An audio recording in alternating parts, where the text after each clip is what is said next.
Ah, yes, scrap masters, quilt makers, friends, and family. It's week number 5 for the randomly generated quilt block. Are you ready to see what happens with our wheel and dice? I certainly am. Let's get started.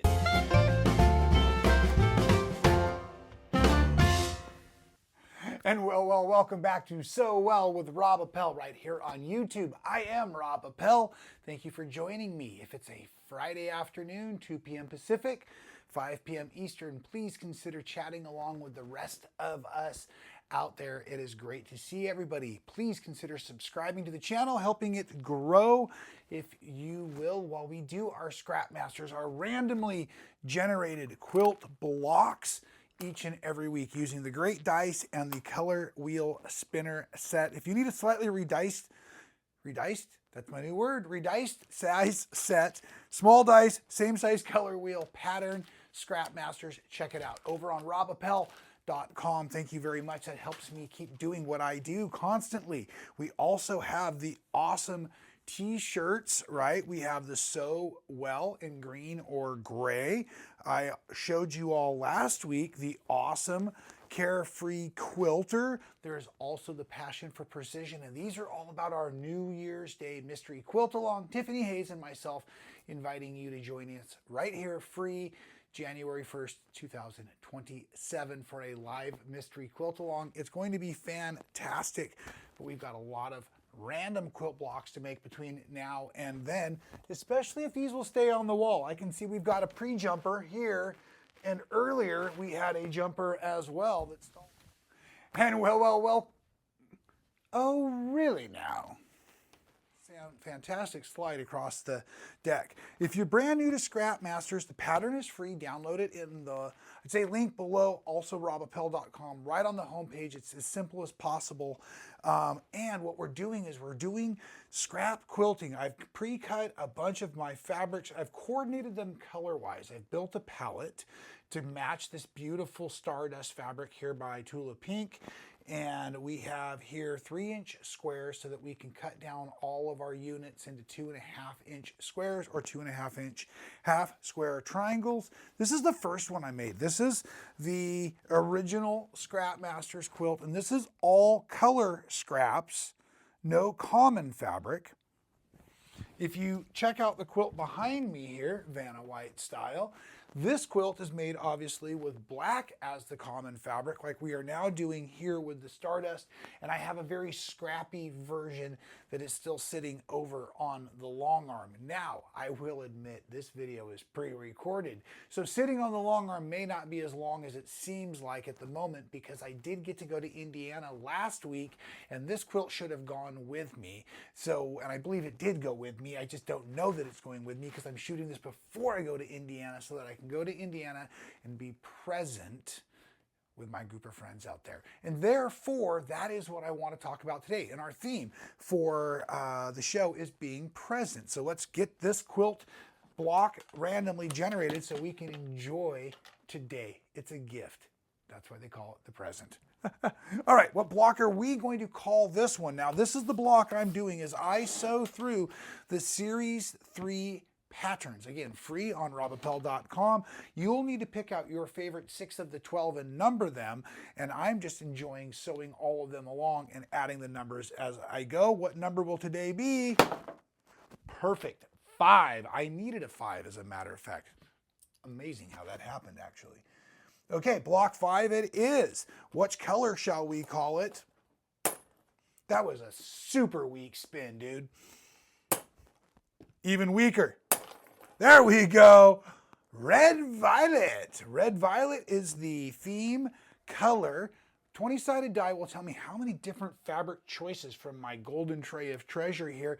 I'm looking for a medium number today. What do we got? 13. That's pretty medium if you ask me. Last week was 11. Great to work with. So there we go. We're going to do block 5, whichever block you're calling block 5. This is the great part about it.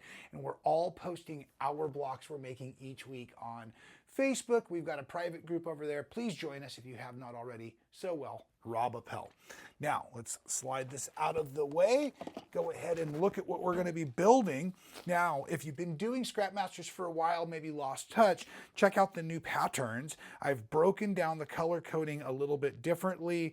Still looking at white, gray, black fabric families, but this will make it a lot easier for us to determine what we need. I like to start with my half square triangles, and you can see that today everything is going to be made from what will be my black and white color family.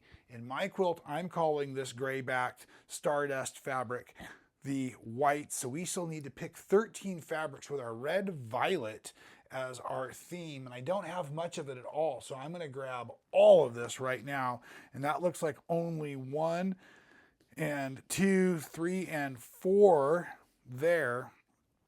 If that is, and again, like the last couple of weeks, part of my favorite color theory family of my triad here, I can come across and use blue greens and yellow golds again. I can push into green and yellow for a little bit spicy or poppy, and I think we might do that today just to start to making it fun.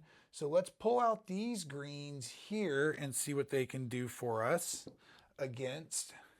These are more of the true greens. And then I'm going to put in my yellows today.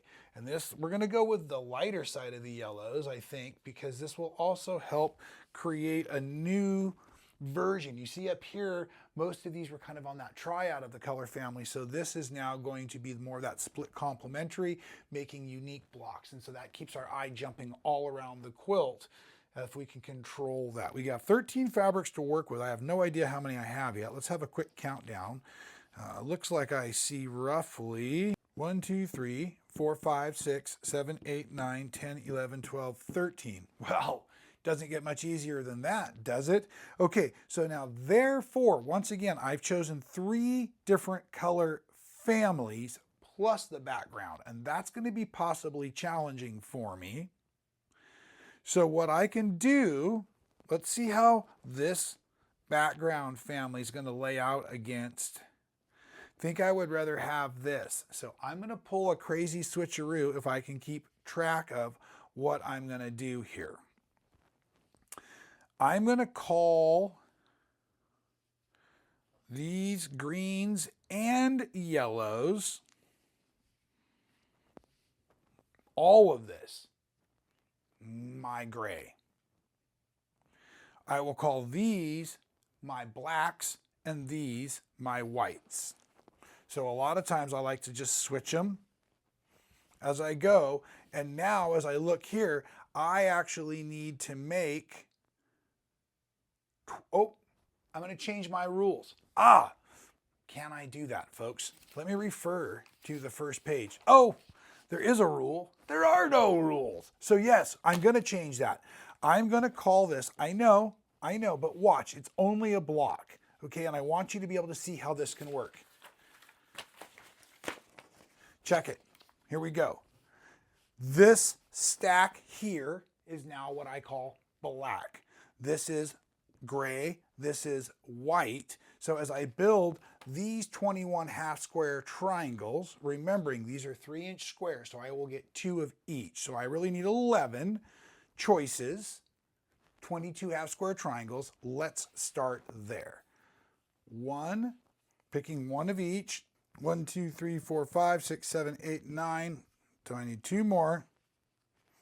I think that's going to be plenty from the yellow.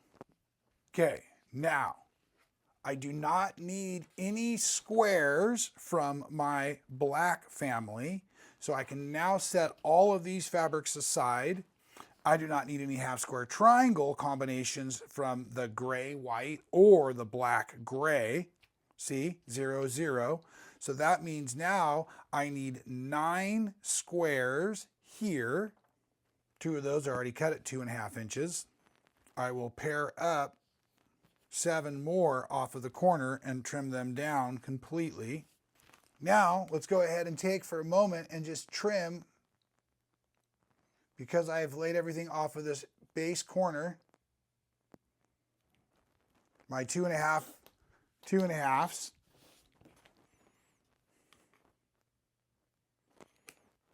of my gray fabric family.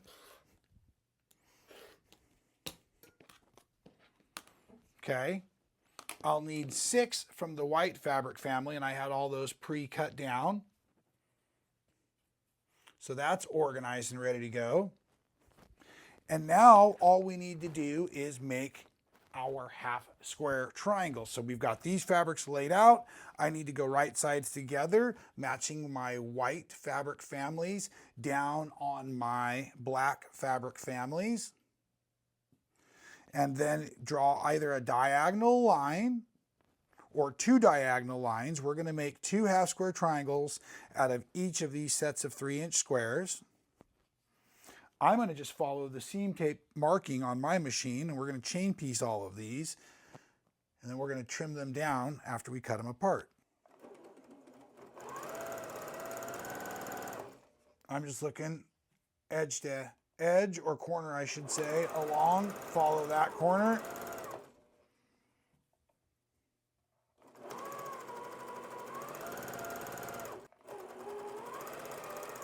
You can be a little carefree because these are 3-inch squares. I've gotten us a little extra space there.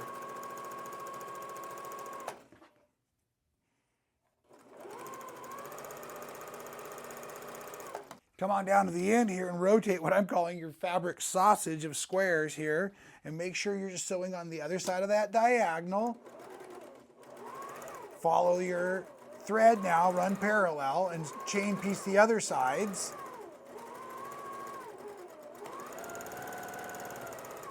Maybe you noticed I put my same fabric on the top so that I'm always now looking at the same fabric. One last confirmation that I'm on the correct side of my imaginary diagonal line there. See, I can flip my fabric over when I don't see what I'm looking for. Now I'm just going to separate all of these using the thread cutter actually on my sewing machine. I will make all of my 2.5-inch half square triangles using my slotted trimmer. So first, I'm going to use it on that imaginary diagonal line to separate the 2 squares. Then I will use the 2.5-inch marker just slightly above the thread to trim all 4 edges of the squares. And then I dog ear the corners. And then I'm going to press, because especially these all have the white base, I'm going to press to the darker fabrics on the other side. So I will do this through the whole stack, getting them prepared at 2.5 inches so that we can get into our design mode and build out this super cool block that I'm calling Block 5. Very interested in what you're all working on today, and please comment today if you're in that chat group and let me know what you think of how this cool Series 3 is going. Do you like being able to all work on different squares at the same time in post? It certainly seems like you do. So thank you again for all your participation, folks. Thank you for all of your support. Thank you again for being out there to help us get ready for the New Year's Day sew along and the other events that are coming up. I am traveling so much in August.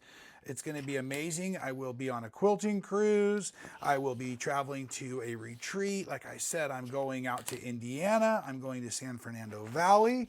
I'm going to Northern California to the Blue Iris Quilt Shop. And I will also be tattooing everywhere I go except for on that cruise.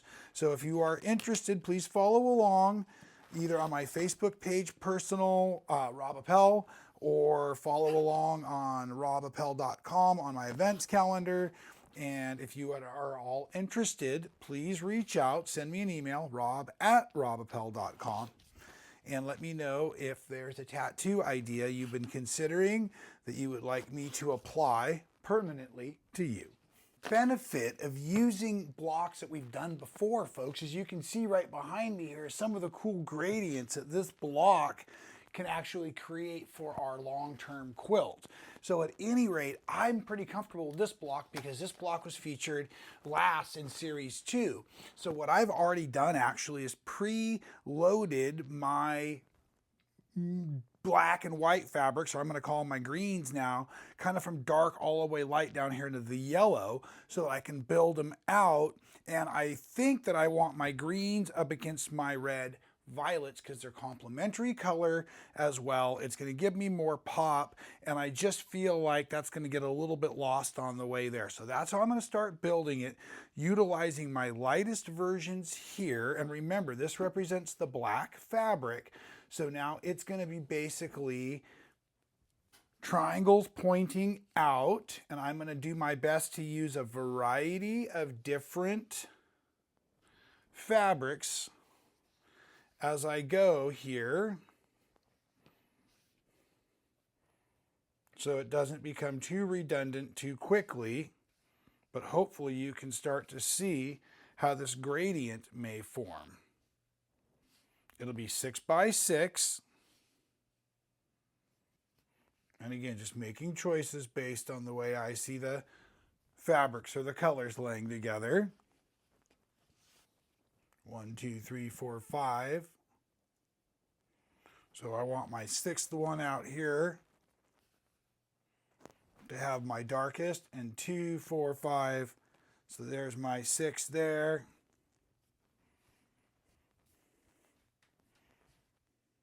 So there's my cool gradient left over.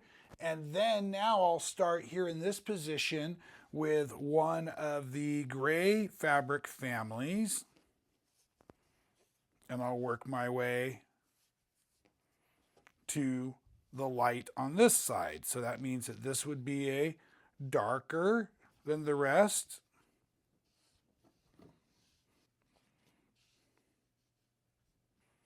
Then we fill in with our white fabric families. And this is going to be a stunning block. Just like that. Wow. And of course, you could alternate that. You may have a whole different layout based on the fabrics you've chosen, but I'm really excited about the way this is going to read together. So now I'm going to go ahead and lock in a 1/4 inch edge guide so that all my blocks are consistent. I'm going to go ahead and web piece this together, chain style. These are going to be columns 1, 2, 3, 4, 5, and 6. 2 goes on top of 1, and I'm going to chain piece all the way down. I will do all my ironing at the end, staying focused on the present, staying focused on just this column series of sewing. Over that goes there.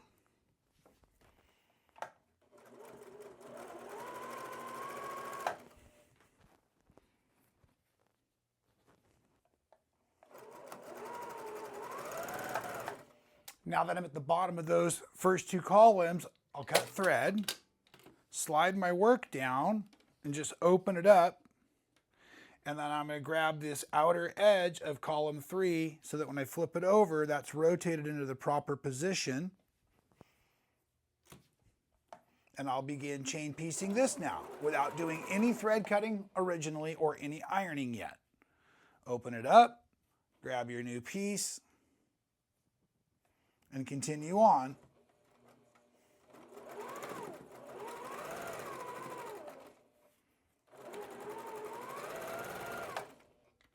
Now that I've added all the parts of the 3rd column, I think you can see I'm just going to continue this format all the way through, not cutting any of this thread or ironing till later on. So just flopping on now column 4 on top of column 3 and continue chain piecing all of this together.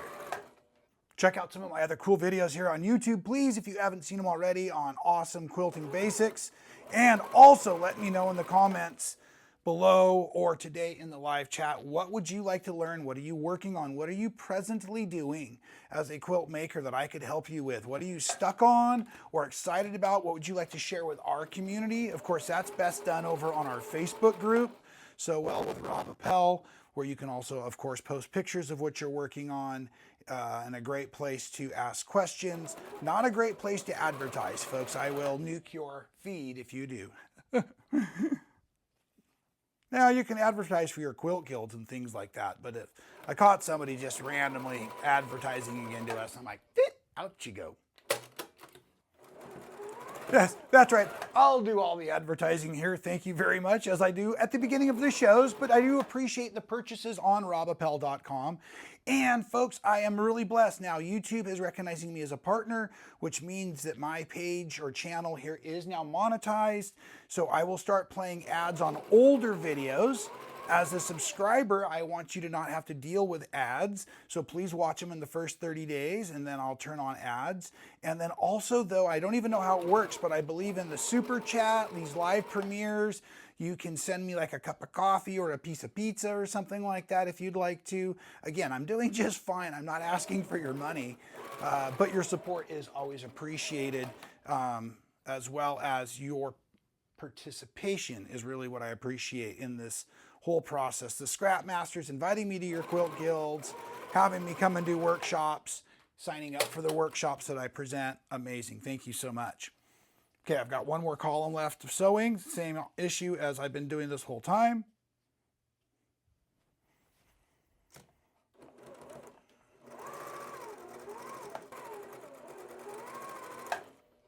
Now that I have my final piece on, I'm going to go ahead and just double check, make sure everything is as it should be design-wise. You can see all my triangles heading correctly. Now I'm going to go ahead and flip over those columns, and I'm going to just nest the seams manually. I'm not going to iron them. I'm just going to finger press them together, and I'm going to let each series of sewing all face in now the same direction. So on this one, facing into my lap right now, so therefore the rest of them we'll do the same here.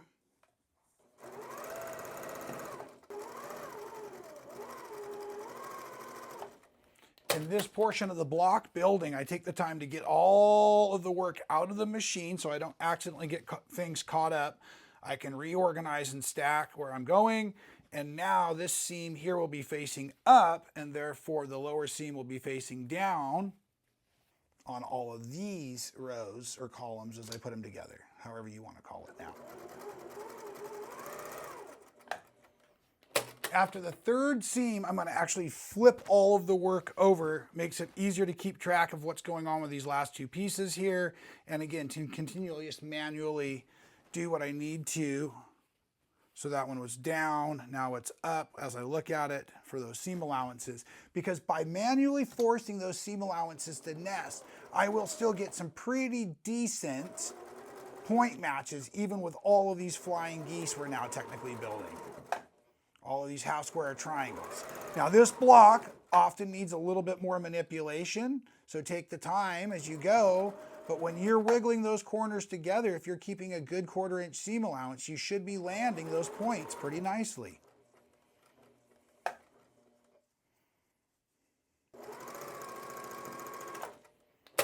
Now that everything is done, we're going to press it good. And I'm just going to go ahead and let the iron make its way across those seams now slowly, hitting it with a little moisture as I go. And just letting it chillax here, letting it just cool, because none of it was pre-irons, other than the half square triangles as they were built. Let the seams do what they want to, especially because we don't know where the block is going to end up in the quilt, because we don't know how the quilt's going to look as we make all of these blocks. So we can't really predetermine how to press the edge pieces for nesting later. But we can certainly set them up now so that it turns out pretty terrific. And that is one fruity tooty block there, if you ask me, but I love the way the colors play. And again, this Tula Pink fabric as the theme, oh boy, doesn't it match the palette perfectly. And again, that's one of the things I want you to focus on here at Scrap Masters, is not all pieces of fabric that are leftovers are scraps for the same quilt. So we curated over several projects this pile of fabric. I did cut them down into 3-inch squares to make all of this easier and easier to work with quickly now in the way that I designed. You'll notice I'm also not predetermining which fabrics go where when I'm building out the blocks. I'm doing that once I'm designing the block, and I think that is a key to success here also with our Scrap Masters. So again, folks, I am so glad you are joining me each and every Friday for a super cool, randomly generated quilt block. That's right, we rolled it, we spun it, we made it right here on YouTube together. Thanks for being part of that community. Remember to subscribe, join the Facebook group, do something amazing with your hands this week and be creative. And until I see you again, thanks for being here. Stay well.